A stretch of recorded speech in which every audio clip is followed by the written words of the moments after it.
Scoring a century with 7 stitches in your hand, I don't think any other player could do that. He's a great performer. Fantastic. Leadership. Impatient. Genius. All-rounder. Champion. Greatest batsman in the world today. King Kohli, शायद ही कोई ऐसा record होगा जो उसने अपने नाम ना किया हो।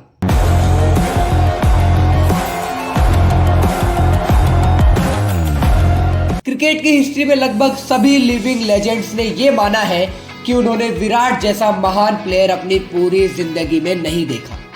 वनडे मैच में सबसे ज्यादा रन बनाने वाला खिलाड़ी भी विराट है, सबसे ज्यादा रन चेज करने वाला खिलाड़ी भी विराट है और इंडियन टीम में सबसे ज्यादा प्लेयर ऑफ द सीरीज का अवार्ड जीतने वाला खिलाड़ी भी विराट है और तीनों ही फॉर्मेट में ICC cricketer of the year अपने नाम कर चुके विराट हैं। वनडे इंटरनेशनल में सबसे ज्यादा सेंचुरी का रिकॉर्ड अब विराट के नाम है। One of the most mentally and physically strong athlete कहा जाता है इन्हें। इंस्टाग्राम में वो मोस्ट फॉलोड इंडियन है। 1000 करोड़ से ज्यादा की नेटवर्थ है, मतलब one of the fastest financially grow करने वाले खिलाड़ी विराट है। इट मीन्स कुछ तो अलग है। क्या है? मैंने कई सारी रिसर्च के बाद ये जानने की कोशिश करी कि आखिर वो कैसे सोचते हैं, कैसे वो खुद को इतना डिसिप्लिन रख पाते हैं, क्या है उनकी स्ट्रेटेजी अपने माइंड को कंट्रोल करने की, कैसे प्रॉब्लम से लड़कर वो कम बैक कर लेते हैं, इतने उतार चढ़ाव के बाद भी कैसे बना विराट इतना विराट। तो बिना इधर उधर की बात करें, शुरुआत करते हैं अपनी इस वीडियो की और बात करते हैं उनके बचपन की। किंग कोहली के किंग बनने की शुरुआत उनके बचपन से शुरू हो गई थी।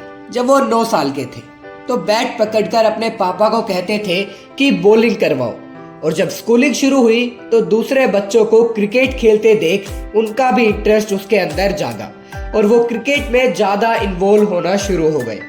टीचर्स ने और लोगों ने उनके फादर प्रेम कोहली को बोला कि विराट बहुत अच्छा खेल लेते हैं, आप इनको किसी क्रिकेट एकेडमी में ज्वाइन करवा दो। तो 9 साल की एज में उन्होंने विराट का admission west Delhi cricket academy में कराया। खुद 13 साल के थे विराट, पर प्रैक्टिस करते थे 14-15 साल वाले लड़कों के साथ। तो सबसे पहले तो अंडर 14 की टीम की सिलेक्शन में विराट को रिजेक्ट कर दिया, पर 2002 में दिल्ली अंडर 15 की टीम में वो सेलेक्ट हुए और उन्होंने अपना क्रिकेट का डेब्यू किया। फिर मेहनत करते गए, अच्छा परफॉर्म करते गए और करते करते कुछ ही सालों में अंडर 19 नेशनल टीम में सेलेक्ट हो गए। फिर आया 19 दिसंबर 2006 जब क्रिकेट ने विराट से उनका सबसे बड़ा सैक्रिफाइस मांगा। Think of his state of mind that his father's body was at home and he was just thinking about 100. Stadium में रणजी ट्रॉफी के लिए दिल्ली टीम की तरफ से विराट खेल रहे थे। सामने कर्नाटका की टीम थी जो 446 रन बनाकर आउट हो चुकी थी। अब ये मैच का दूसरा दिन था और दिल्ली टीम के 105 रन पर 5 विकेट गिर चुके थे। विराट 40 रन पर कंटिन्यूड थे। उस दिन का मैच खत्म होते ही दिल्ली टीम का हर प्लेयर प्रेशर में था। सारे प्लेयर अपने अपने घर जाते हैं, विराट भी अपने घर पर थे और रात को तकरीबन 2:30 से 3 बजे उनके फादर को हार्ट अटैक आ जाता है और कुछ ही पल में अपनी आंखों के सामने उन्हें जिंदगी देने वाले को वो आखिरी सांस लेते हुए देख रहे थे। Sorry about your father.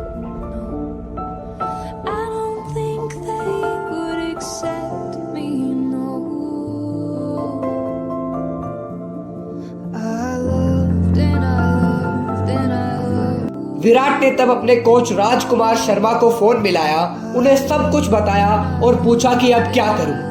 I called my coach in the morning. I told him this had happened and he was in shock as well. So he asked me what I wanted to do. I said I want to go play because for me not completing a cricket game was a sin. It came instinctively to me that I should go. I should continue.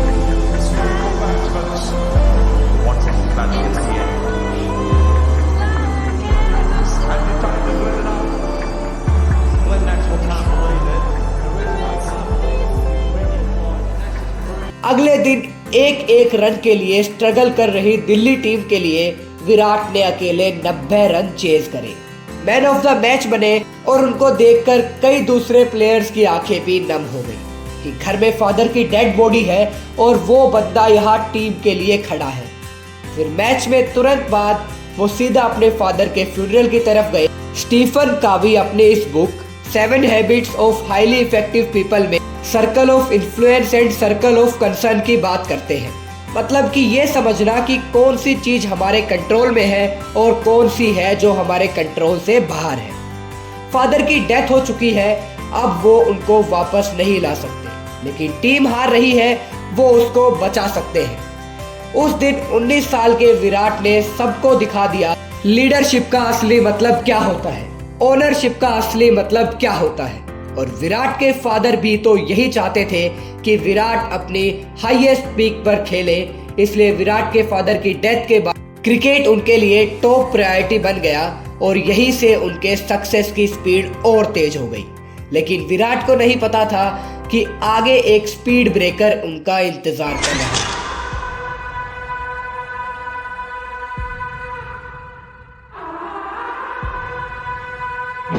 Indian team का part बनने के बाद विराट ने कई record तोड़े। लगातार विराट ने अच्छा परफॉर्म किया। पूरी दुनिया को दिख रहा था कि विराट कितने बेहतरीन इनिंग्स खेल रहे हैं। Australia test series, Asia cup, उसमें भी कई रिकॉर्ड तोड़े। इस वजह से उनका कॉन्फिडेंस आया था और 2012 में आईपीएल मैच में भी उसी ख्याल से खेलने लगे कि अब तो मैं ही डोमिनेट करूंगा।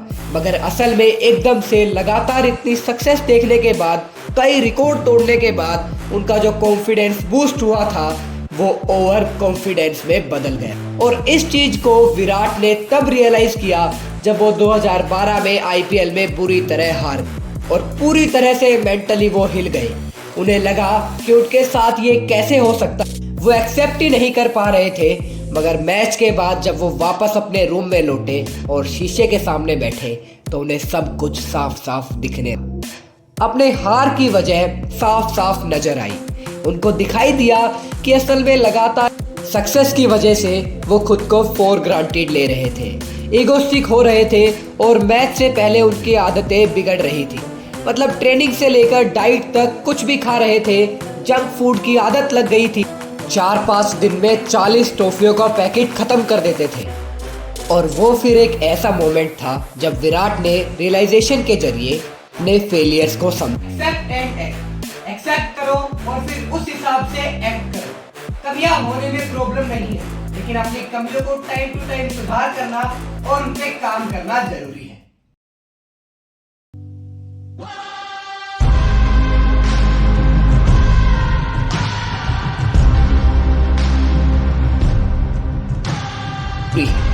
अब कैसे विराट ने इन कमियों पर काम किया? विराट ने इस चीज को समझा कि क्रिकेट की दुनिया अब ओवरऑल डायनामिक्स चेंज हो रहे हैं और स्पेशली फिटनेस के मामले में वो और उनकी टीम दुनिया भर की कई टीमों से पीछे थी। तो उन्होंने सोच लिया था कि अगर क्रिकेट में डोमिनेट करना है तो फिटनेस पे काम किए बिना ये पॉसिबल। 2013 में वो इंडियन क्रिकेट टीम के farmer head of strength and conditioning coach Vasu Shankar से और उनकी बताई हुई फिटनेस टिप्स को फॉलो किया। विराट कहते हैं कि 2-3 हफ्तों में उन्होंने रियलाइज किया कि अब वो ज़्यादा फास्ट है और ज़्यादा फोकस्ड है। इसका बेनिफिट सिर्फ क्रिकेट में नहीं हो रहा था बल्कि उनको लाइफ में भी हो, और एक ऐसा डिसिप्लिन बना कि आज विराट दुनिया के सबसे फिट क्रिकेटर है। कार के इंजन की तरह है, जिसको हम जितना अच्छा मेंटेन करेंगे वो उतना ज्यादा हमारा साथ देगी। और अगर कार के इंजन में फ्यूल मिलावट वाला जाएगा तो वो बैठ जाएगा। विराट भी यही कहते थे कि जिम तो हर कोई कर लेता है, लेकिन असली is food. Because everyone can kind of. और हाँ, पंजाबी है तो कभी कभी राजमा और लोबिया चलता है। फिटनेस विराट के लिए वो टूल बनी जिसने उनकी विल पावर को और बढ़ा दिया, उनके डिसिप्लिन को।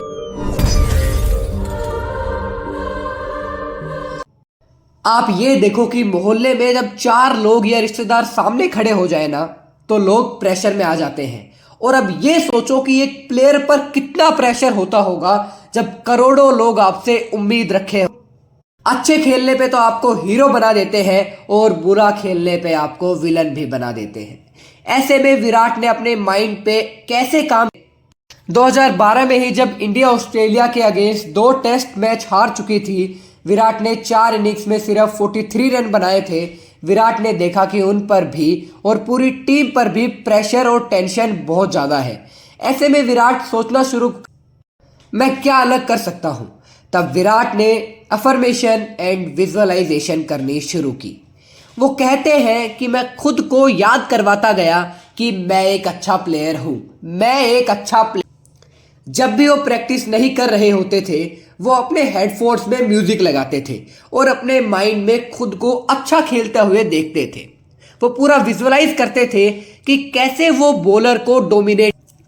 उन्होंने अफर्मेशंस के साथ मतलब खुद को पॉजिटिव स्टेटमेंट देके कॉन्फिडेंस दिया और विजुअलाइजेशन के साथ मतलब इमेजिन कर करके अपने माइंड को, और इन सब का रिजल्ट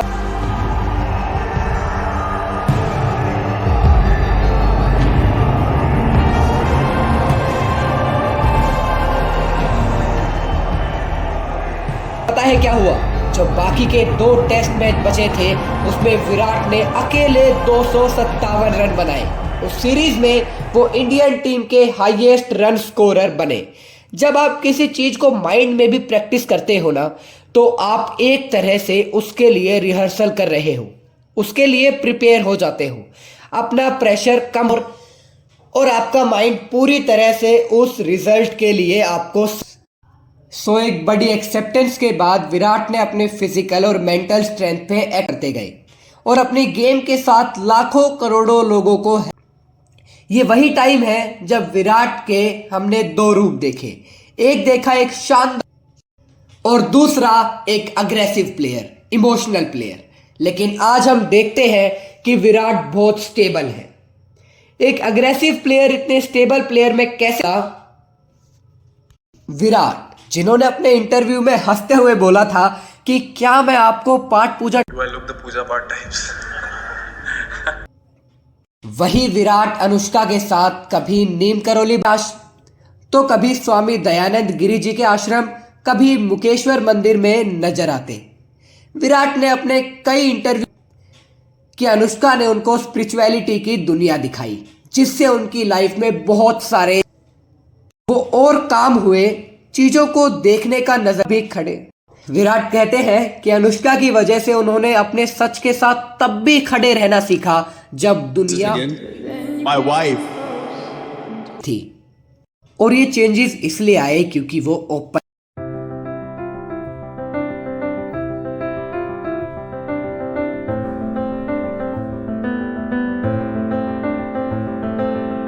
माइंडेड थे। 2020 में जब दुनिया में कोरोना आया और विराट के कैरियर का लोएस्ट पॉइंट आया, 2.5 साल में रन मशीन कहे जाने वाले विराट ने 1 सेंचुरी, एवरेज स्कोर 20 से भी कम था, कई बार 0 पर आउट हुए और जिस तरह से घायल शेर पर मौका समझकर हर कोई हमला करने की कोशिश करता है, उसी तरह से चारों तरफ से हर कोई खुले में विराट को क्रिटिसाइज करने लगा। किसी ने कहा ज्यादा ही घमंडी हो गया है, ये तो टूटना ही था। किसी ने उनकी सिलेक्शन को ही गलत, किसी ने कहा कि क्रिकेट उनके लिए बना ही नहीं है, अब विराट को संन्यास। मगर वो किंग कोहली है, किंग, और किंग इतनी जल्दी हार मान जाए तो एक किंग शब्द बहुत, विराट का एक बहुत स्ट्रॉन्ग और सिंपल टूल है, सेल्फ टॉक, खुद के साथ। विराट सुना है बहुत गुस्सा आता है तुझे, कर गुस्सा और गुस्सा कर। जब बॉडी थक जाए उस पे गुस्सा कर, जब दिमाग फोकस ना कर पाए उस पे गुस्सा कर। जुलाई 2022 में उन्होंने इंग्लैंड टूर से वापस आकर उन्होंने स्वाध्याय किया, सेल्फ टॉक करी, बहुत सी ऐसी रियलाइज की जो पहले कभी नहीं हुई थी। उन्होंने समझा कि उनकी बॉडी उनसे अब ब्रेक मांग रही है, दिमाग पॉज लेकर रिलैक्स करने के लिए कह रहा है। उनको ये रियलाइज हुआ कि डिसिप्लिन, फोकस, स्ट्रेंथ, मगर अपनी लिमिट को आइडेंटिफाई करना उससे भी ज्यादा इंपॉर्टेंट है। विराट ने एक की ब्रेक ली और पिछले 10 साल में पहला मौका था जब उन्होंने अपने बैट को 1 महीने, इस वेल डिजर्व्ड ब्रेक के बाद अगले ही मैच में 8 सितंबर 2022 की शाम को एशिया कप में उन्होंने रन मशीन वाले अवतार की वापसी की। हाई जा रहा है, क्या है ब्रांड कोहली? MS धोनी कहते हैं कि कोहली की एक बात उनको कि वो 8-10 साल विराट ने अपने एक इंटरव्यू में कहा था कि इंडियन क्रिकेट टीम दुनिया में कैसे डोमिनेट करेगी ये कुछ दिन या महीनों का नहीं, सालों की प्लानिंग लेकर चलनी पड़ेगी। अपनी ब्रांड के लिए भी विराट यही करते हैं, अपनी लाइफ के लिए भी यही करते हैं। और एक क्रिकेटर का करियर लिमिटेड होता है, लेकिन क्रिकेट के बाद की सारी चीजें सेट हैं। उनकी रेस्टोरेंट चेन है 18, उनका क्लोथिंग ब्रांड है रोम और कई स्टार्टअप्स और पूरी दुनिया में मोस्ट फॉलोड क्रिकेटर है। और अगर वर्ल्ड वाइड की बात करें तो बास्केटबॉल प्लेयर और फुटबॉल प्लेयर्स सबसे ज्यादा अर्नर्स होते हैं, टॉप अर्नर्स होते हैं, क्रिकेटर्स नहीं। लेकिन विराट कोहली अकेले क्रिकेटर है और अकेले इंडियन है जो टॉप 100 हाईएस्ट पेड। विराट की जो सैलरी है वो उनकी टोटल अर्निंग का सिर्फ 9% है, बाकी सारी अर्निंग उनके बिजनेस और ब्रांड शूट डील से आती है। तो यहां पर खत्म होती है विराट कोहली की पूरी डिटेल्ड केस स्टडी। अब इस डिटेल्ड केस स्टडी से हमने कई चीजें सीखी जो कि विराट ने अपनी लाइफ में इंप्लीमेंट की थी, जैसे कि हमें खुद से बात करना आना चाहिए, सेल्फ टॉक, हमें एक्सेप्ट करनी आनी चाहिए हमारी गलतियां और उसके हिसाब से फिर हमें काम करना चाहिए। और भी काफी चीजें हैं, जैसे कि लाइफ में चाहे कितनी बड़ी प्रॉब्लम आ जाए, चाहे कितनी बड़ी ट्रेजेडी हो जाए, लेकिन हमें अपने काम से दूर नहीं जाना। हमें समझना है कि हमारा वो सर्कल कौन सा है जिसको हम चेंज कर सकते हैं या जिसको हम बेटर बना सकते हैं। तो आई होप कि ये विराट की केस स्टडी आपको बहुत पसंद आई होगी और आप काफी चीजें इसमें से लेके अपनी लाइफ में इंप्लीमेंट करेंगे। थैंक यू सो मच इस वीडियो को पूरा देखने के लिए और कमेंट में जरूर लिख के बताना कि अगली केस स्टडी आपको किस पे चाहिए। मैं आपसे वादा करता हूं कि इसी लेवल की एडिटिंग, इसी लेवल की केस स्टडी आपको इस चैनल पे मिलती रहेंगी। तो इस चैनल को सब्सक्राइब जरूर कर लेना, इस वीडियो को लाइक कर देना और सारे विराट कोहली फैंस के साथ शेयर कर देना। Thank you.